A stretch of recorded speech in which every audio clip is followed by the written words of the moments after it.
Nothing beats a gorgeous red lip. I'm gonna show you guys how to achieve the perfect red lip every single time. I love using lip liners. Today I'm gonna be using Ruby Woo by MAC. Make sure that your lip liner is really sharp and you're gonna take the pencil on its edge and you're gonna slowly map out your lip shape.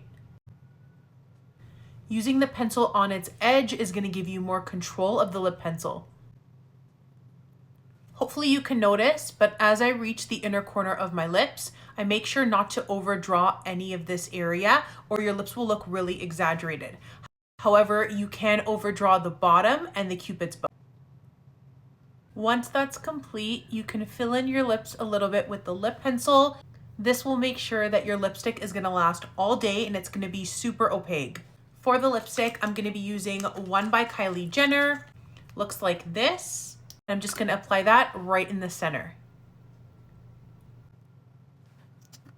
This product is super glossy, and I think a glossy red lip is really stunning. One tip that's really good for longevity is make sure that you blot your lipstick in between applications. It's gonna pick up extra product and it's gonna make sure that your lipstick isn't gonna run.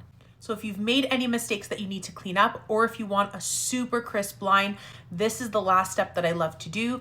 I'm gonna take a little bit of concealer, try to get a concealer that matches your skin tone as close as possible. And then you're gonna get a really precise, either like an angle brush or a brush like this that's really thin and dense. I usually just like to clean up the outer corners and then leave the cupid's bow and bottom of my lip free of any concealer. You can see right there, it just went a little bit over. I'm just gonna clean it up. You can add a little bit of translucent powder around the areas where you added concealer, but this is the completed look. Let me know what you guys think and if you try out this technique.